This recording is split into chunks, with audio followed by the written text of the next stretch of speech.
Bienvenidos a Pensando en Cuba. Mi nombre es Yanisset Rivero, soy escritora y activista exiliada. Vamos a comenzar una serie de clases sobre Cuba comunista.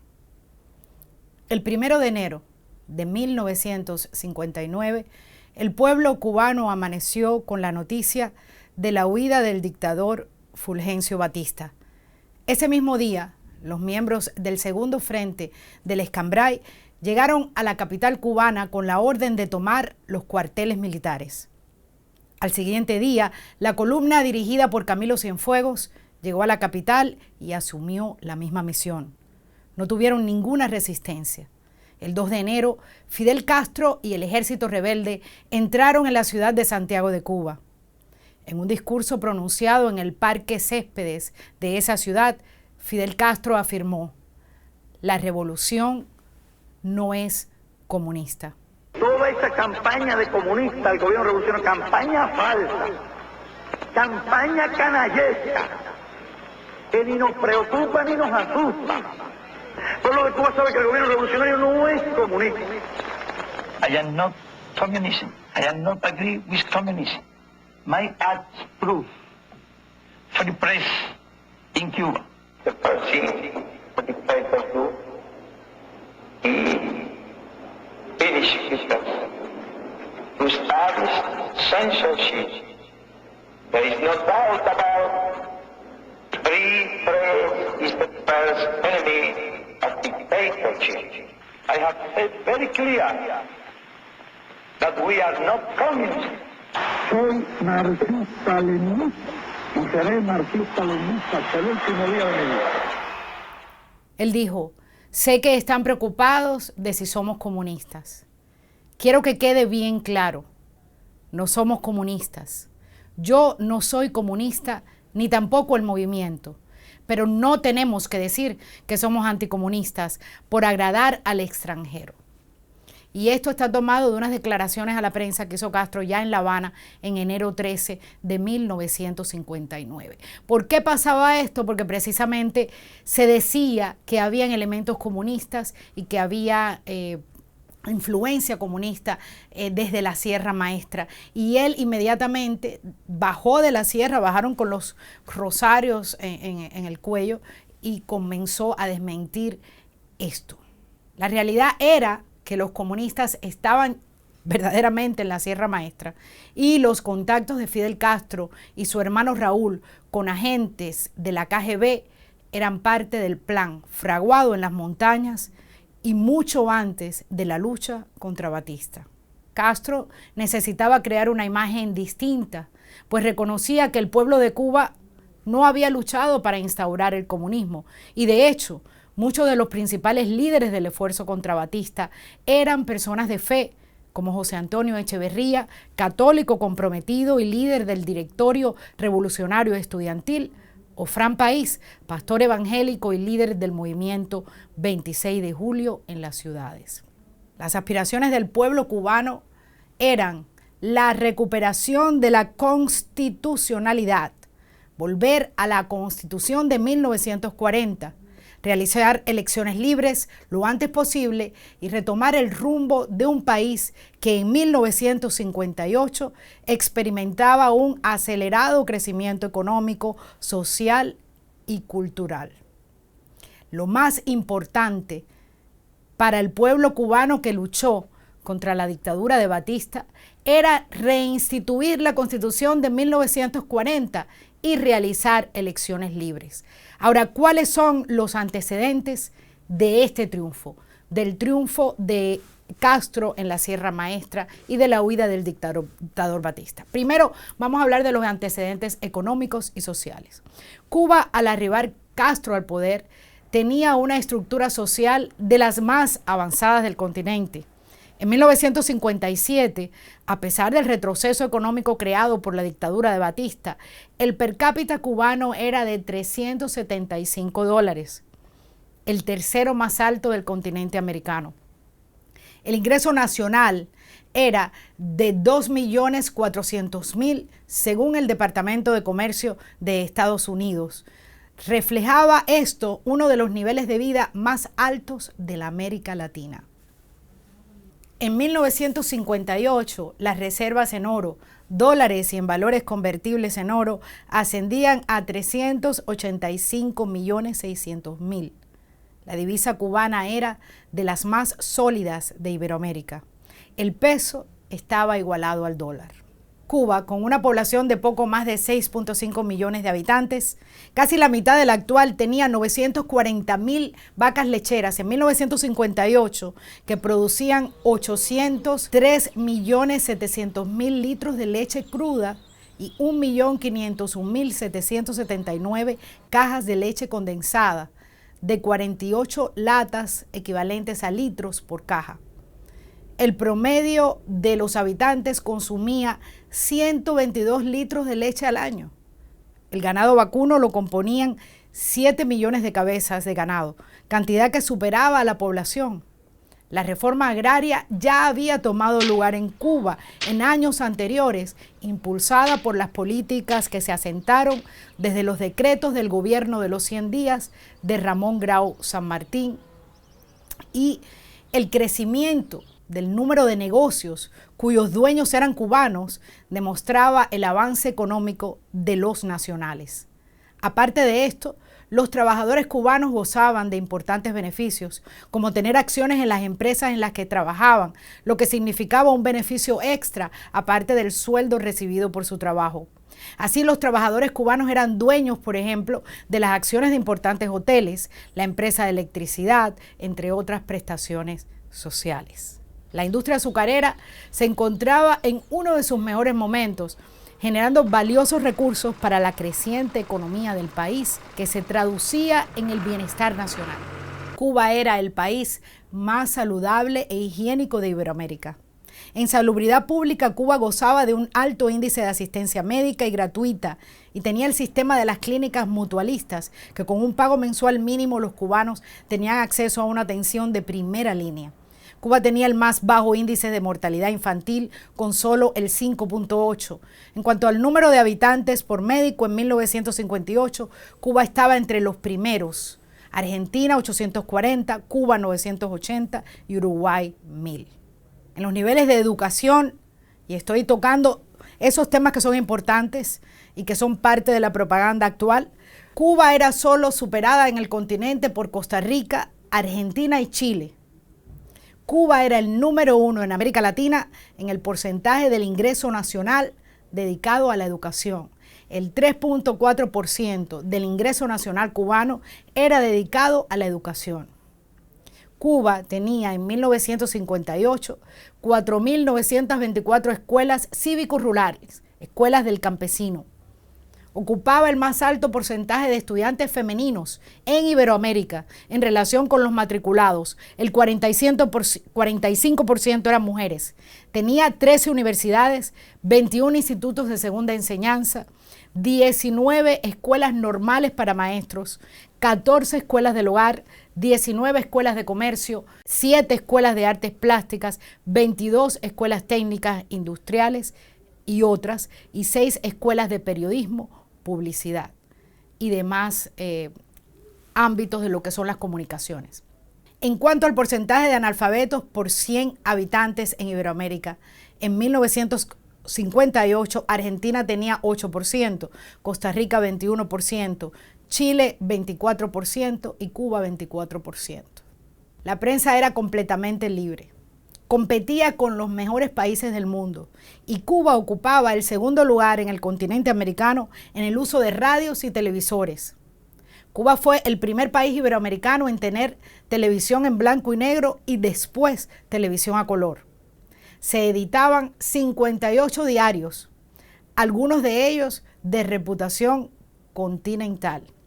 Ahora, ¿cuáles son los antecedentes políticos y los factores desencadenantes del triunfo del castrismo en Cuba, del triunfo del comunismo en Cuba? La prensa libre jugó un importante papel en el deterioro del sistema democrático en Cuba.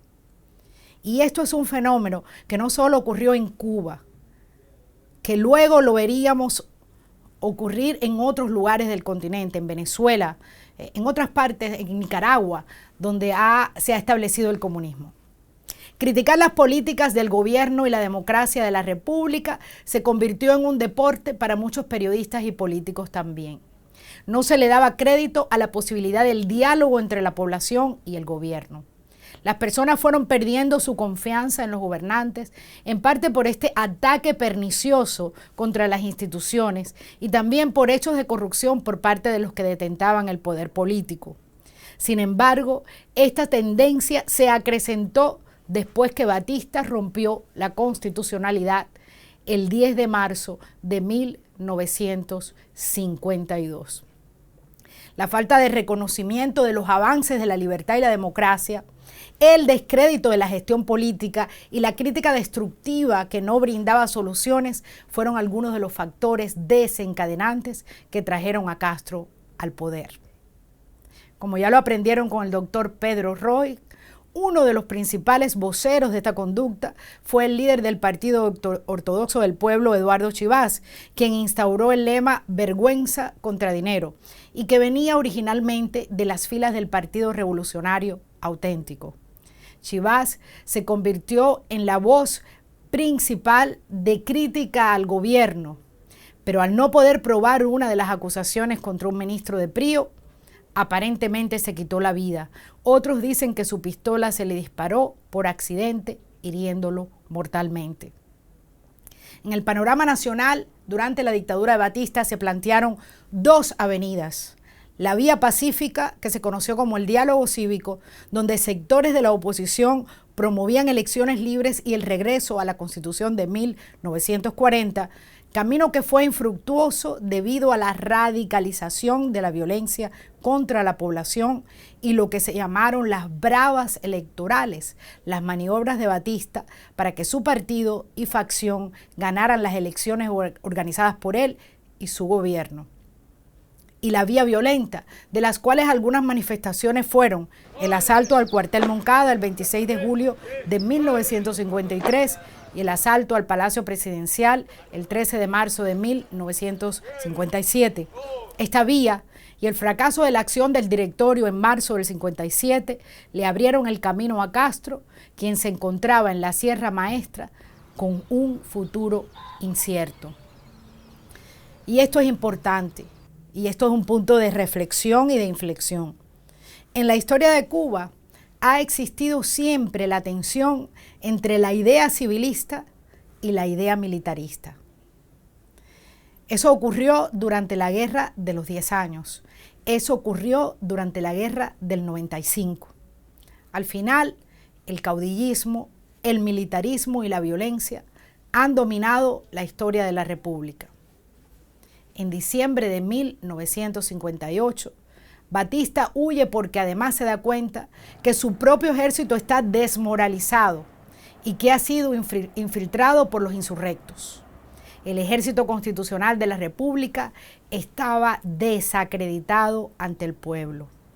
A este panorama hay que sumarle algo muy importante: la influencia de los comunistas del Partido Socialista Popular y los agentes de la KGB infiltrados en las instituciones de la República y en los esfuerzos de liberación. Los comunistas habían pactado con Batista, no podemos olvidarlo, desde fines de los años 30, y este les había facilitado escaños en el Congreso y acceso a los medios de comunicación, desde donde pusieron en marcha el plan de socavar las bases de la República con vistas a establecer un sistema comunista en la isla. Uno de los principales artífices de la infiltración del comunismo en las filas del movimiento 26 de julio fue Osvaldo Sánchez Cabrera, cubano miembro del Partido Comunista desde muy joven y quien luego fuera agente de la NKVD y Comintern, lo que después sería la KGB, con la misión de coordinar la infiltración comunista en América Latina. Sánchez Cabrera había luchado en la Guerra Civil Española al lado de los republicanos. Cuando comenzó la lucha armada contra la dictadura de Batista, el Partido Comunista Cubano no participó en la insurrección, pero antes que la dirección del partido tomara la tesis de las armas, Wilfredo Velázquez, José, estaba haciendo con el ejército rebelde, tanto en la Sierra Maestra como en el Escambray, lo mismo que antes había hecho con los militares de Batista. Se dedicaba a situar cuadros formados por él mismo y por sus compañeros dentro de las filas rebeldes. José y Osvaldo Sánchez Cabrera fueron entonces los encargados de guiar las dos columnas invasoras rebeldes, la Ciro Redondo, comandada por el Che Guevara, y la de Camilo Cienfuegos, a la zona norte de la provincia de Las Villas. Osvaldo Sánchez Cabrera fue el enlace entre Fidel Castro y Moscú. Y luego, después del triunfo de Castro, fundó y organizó el Departamento de Seguridad del Estado. Sus segundos eran Félix Fleites e Isidoro Malmierca, sus discípulos predilectos. A los miembros del partido PSP, el Partido Socialista Popular, les estaba prohibido mencionar el nombre de Osvaldo, previa y posteriormente a la revolución. Murió el 9 de enero de 1961 en un accidente prácticamente pulverizado a balas junto a los que viajaban en una avioneta al aterrizar en Varadero. Aparentemente esto fue un accidente. Desde la Sierra Maestra se había acordado un gabinete inicial.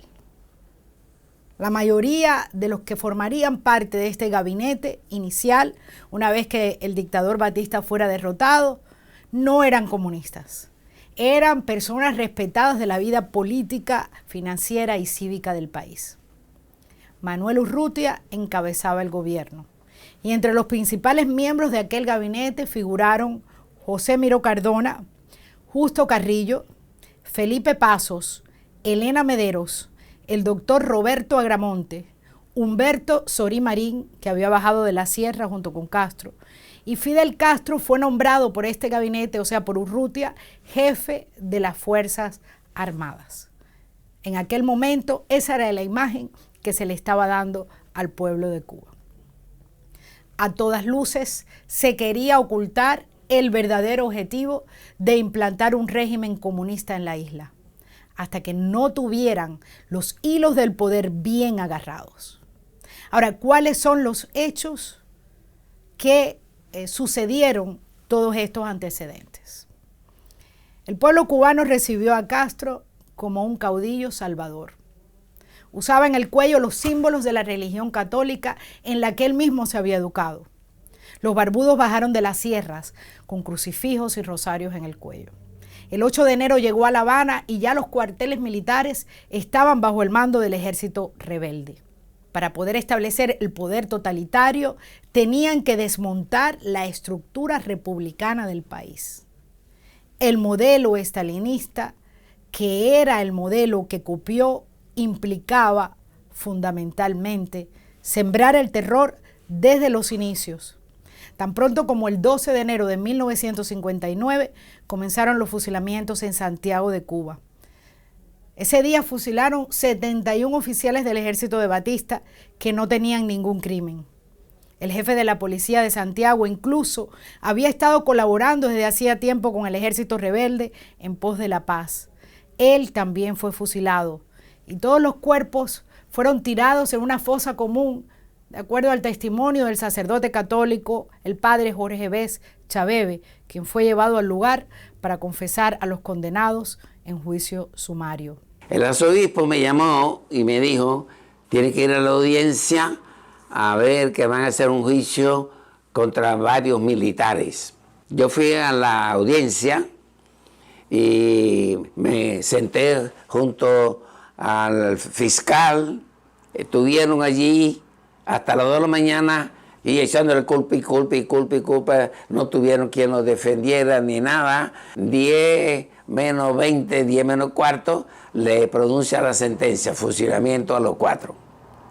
Pero ese fusilamiento a los 4, que todo el mundo creíamos que lo iban a hacer en otro lapso de tiempo, que lo iban a hacer después con una defensa, como se hacían los juicios, nada de eso existió.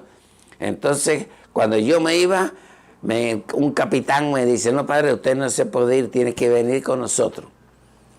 Y yo creía que era, vamos a ir a Boniato a dejar a los 4 presos, esto en Boniato hasta el nuevo juicio. Pero en el camino, cuando yo veo que no vamos a Boniato, sino vamos a las afueras de Santiago, ya me di cuenta que íbamos a un lugar desconocido.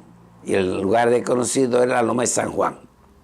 Y allí habían abierto un hueco y la buldosa estaba al lado con una loma de tierra que había cavado para después echarlo sobre los cadáveres. Y eran ya como las 2 de la mañana. Y cuando llegamos allí, vemos que había un montón de jipis. Bajaban de un camión blanco, que yo nunca lo había visto. Ahí traían a un montón de presos más. El capitán, sin darse cuenta, me enseñó la lista y habían borrado uno. Así que uno que escribió en la máquina de escribir borró a un amigo suyo. Y fueron 71. La prensa siempre dijo 72, pero es mentira. Fueron 71 los que se fusilaron allí. Entonces le dije al capitán, señor capitán, usted no puede detener esta cosa. Le dije sí. Y él dice, no, padre. Yo le dije, fíjese usted que yo soy un cura y yo me maté para tumbar a Batista, pero crear una república con todos los derechos amparados por la Constitución cubana. Y la Constitución cubana no admite esto. Entonces me dijo él, yo lo siento, padre, pero si yo no fusilo, me fusilan a mí. El trama era así, sacar 1 o 2 del camión, llevarlo hasta mí, y si había otro cura por la mañana, llevarlo a otro. Si quería confesar, se confesaba, si no, hablábamos unos minutos, porque no nos daban nada más que unos minutos. Yo le daba la absolución, yo le daba la bendición de Dios, yo lo llenaba de ánimo, yo le decía que tenga fe, que este no es el final. Hubo uno que al venir para acá se fajó con un guardia que yo lo tenía enfrente, le metió un tanganazo aquí al guardia y le quitó el arma. Pero en eso vinieron 4 o 5 que estaban al lado, todos estábamos pegados. Y le dio también otro tanganazo a ese y lo mataron ahí enseguida fusilado. El capitán Asa fue el último que fusilaron. Fueron el último. ¿Por qué lo pidió? Porque había venido un reverendo, según yo me enteré, había venido un reverendo para interceder por él y que iba a ir a hablar con Castro para interceder por él. Y entonces me vino a ver a mí y yo le dije, usted no va a encontrar hoy a Castro de ningún jefe, por la experiencia que yo tenía. Sí.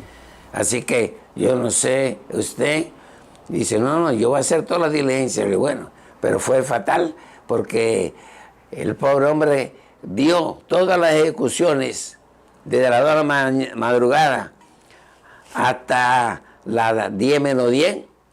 Y a las 10 menos 10 entonces se quitó la chamarreta de cuero y se la entregó a otro cura, que era el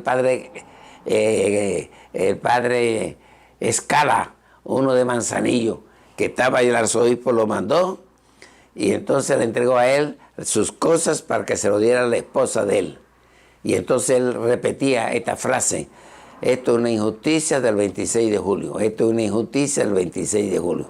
Ese fue el que recibió a Castro el 1 de enero con una banderita aquí del 26 de julio, que me llamó a mí la atención, porque yo lo miré y yo dije, este hombre, ¿por qué usa esa banderita si hasta ahora pertenece a Batista? Del 13 de febrero al 2 de marzo de 1959 se realizó el juicio a los pilotos en Santiago de Cuba. 42 aviadores fueron procesados 2 veces porque en el primer juicio no fueron condenados y Fidel Castro intervino en los resultados. Los juicios sumarios y los fusilamientos se convirtieron en la realidad diaria y eran transmitidos por los medios de difusión masiva con el objetivo de sembrar el terror. Era el inicio del estalinismo cubano y la represión transitaría de la selectividad, o sea, al principio, aquellos que fueron parte del régimen de Batista, hasta masificarse y tocar a cada uno de los ciudadanos. Se impuso la represión masiva, directa e indirectamente.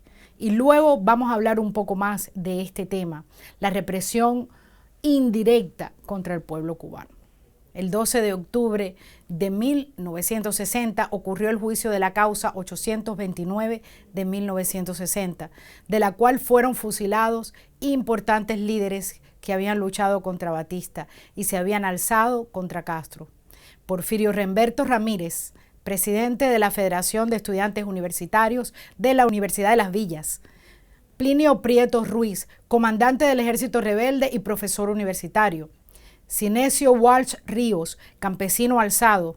José Palomino Colón y Ángel Rodríguez del Sol, trabajadores de las lomas del Escambray. El fusilamiento sucedió para amedrentar a los campesinos, pues ya se encontraba iniciada la guerra del Escambray, que duraría 7 años, porque los campesinos cubanos no querían entregar sus tierras y su libertad. Otro hecho importante sucedió el 18 de abril de 1961. Fueron fusilados Virgilio Campanería, Alberto Tapia Ruano, Carlos Antonio Rodríguez Cabo, José Calderín, Carlos Manuel Calvo Martínez, Lázaro Reyes Benítez, Efrén Rodríguez López y Filiberto Rodríguez Ravelo. Ellos fueron fusilados en La Cabaña. Habían sido parte del movimiento que había llevado a Castro al poder.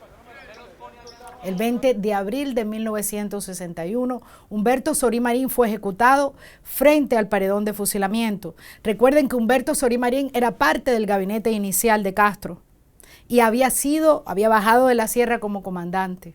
Había sido parte del movimiento 26 de julio, participó en la Sierra Maestra, como dije, en las luchas en contra de Batista y al triunfo de la revolución. Presidió el juicio televisado de Jesús Sosa Blanco, al cual condenó a muerte. Jesús Sosa Blanco fue pues un connotado batistiano. Ese juicio hizo historia, fue transmitido en vivo por la televisión. Fungió como ministro de Agricultura del régimen castrista hasta que se incorporó a la lucha clandestina. Viajó a Estados Unidos, desembarcó en la isla con armas y municiones días antes del desembarco de Bahía de Cochinos.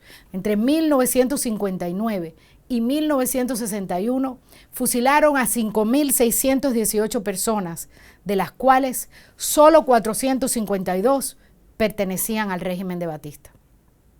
Y ahora quiero compartir con ustedes esta carta, la carta de Virgilio Campanería, fechada en La Cabaña, abril 17 de 1961. A mis compañeros estudiantes y al pueblo de Cuba en general. En estos momentos me encuentro esperando la sentencia del tribunal que me juzgó. La muerte no me preocupa porque tengo fe en Dios y en los destinos de mi patria. Mi muerte será otro paso atrás de los que creen que pueden ahogar con sangre las ansias de libertad del pueblo cubano. No le temo, que venga la muerte. Yo voy feliz porque ya veo libre a mi patria. Ya veo cómo suben jubilosos mis hermanos la gloriosa colina. Ya no habrá más odio entre hermanos. Ya no habrá gargantas que pidan paredón. Todo será amor entre cubanos, amor de hermanos, amor de cristianos. Pobre Cuba, cuánto ha sufrido. Pero la Cuba nueva surge del odio para sembrar el amor, de la injusticia para sembrar la justicia, justicia social, no demagogia engañadora de pueblo. Una Cuba madura porque ya conoce todos los engaños y a todos los farsantes. Una Cuba para los cubanos y con todos y para el bien de todos. A ti, estudiante, te cabe esta gloria de liberar a la patria y de levantar esa Cuba nueva. Viva Cristo Rey, viva Cuba libre. Campanería murió frente al paredón de fusilamiento en La Cabaña, gritando «Viva Cristo Rey, viva Cuba libre», como muchos otros jóvenes cubanos de esa generación que había luchado contra Batista y luego se rebeló contra la imposición del comunismo en Cuba. En la próxima clase hablaremos sobre la estatización de la economía y el desmontaje del sistema democrático. Una pregunta de reflexión. Hasta la próxima clase les dejo. Comparando su conocimiento previo de la historia de Cuba en este periodo qué elementos de juicio o hechos son nuevos y por qué.